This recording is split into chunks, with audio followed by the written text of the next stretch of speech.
In this video, we will going to discuss about the engineering materials in strength of materials. So basically, these are mainly classified as metals and their alloys. So once we talk about the metals like iron, steel, copper, brass, aluminium, and so on.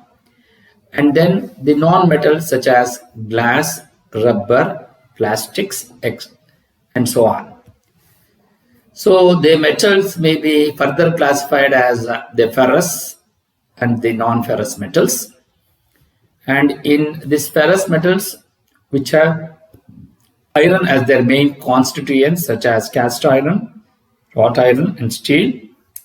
And the non-metals, which are other than iron as their main constituent, such as copper, brass, aluminium, tin, zinc, and so on.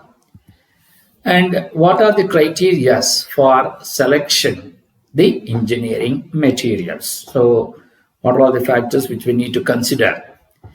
So the choice of materials, the selection of the materials depends upon these following factors. One is the availability of material. The material should be readily available in the market if you want to select the material for a particular design. And then the sustainability of the material for the working conditions in service. So that means it should be able to sustain for a longer period of time during the working or in the working conditions of the working process. Then the cost of the material, which should be affordable. So that is the main criteria. That is also one of the major criteria. So that is because if you're taking the material which are very high, the cost, which will not be able to withstand, which will not be able to affordable for the user. So the cost of materials will also play a major role. So one is the availability of material in the market. The second one is the sustainability of the materials during the working conditions when it is in service. And also the cost should be affordable, the cost of materials. Then what are all the properties of this material which you have been selecting? The properties, there are physical and dimensional properties of the materials, which are electrical conductivity, thermal conductivity, density, specific gravity, the melting point, color, size, and shape. The important chemical properties of the material are the composition, structure, and corrosion resistance. And the important mechanical properties, some of the important mechanical properties like strength, elasticity, the plasticity, ductility, brittleness, stiffness, resilience, toughness, malleability, and hardness. So what is an elastic property, an elasticity? It is defined as the ability of the material to regain its original shape and size after the deformation when the external force are being removed.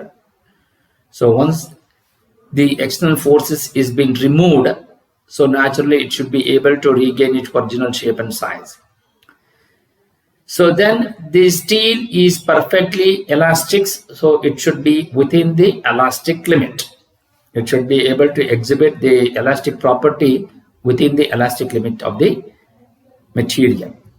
So then comes, this is the graph where we have considered with stress with respect to strain, and we start from the origin O till to the point E, which is going to be elastic, and after the elastic property, the material is going to have a permanent deformation. In such cases, it will going to become the plastic range.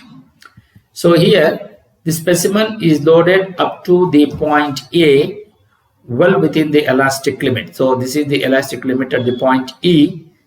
So when it is loaded well within the elastic limit, when the load corresponding to this point A is gradually removed, once it is removing, then the curve follows the same path as AO and the strain completely disappears. So such a behavior is known as the elastic behavior. So then it comes with the plasticity.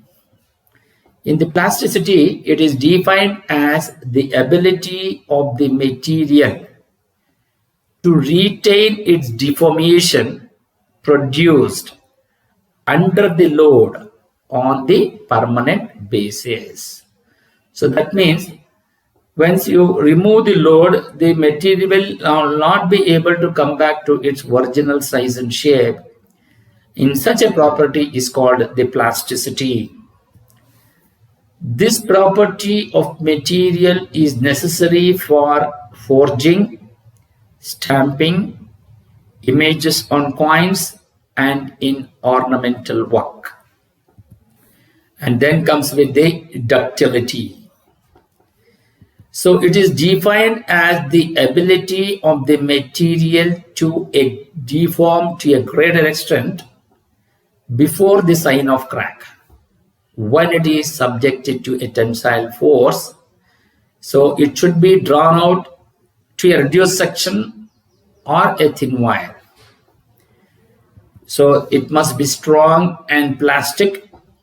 It is usually measured in percentage of elongation or the percentage of reduction in cross-sectional area of the specimen. The sum of the materials which will going to exhibit the ductility property are the mild steel, aluminium, copper, tin, and lead. And further properties will going to be discussed in the next video. Those who like this, you please subscribe to my channel. Thank you.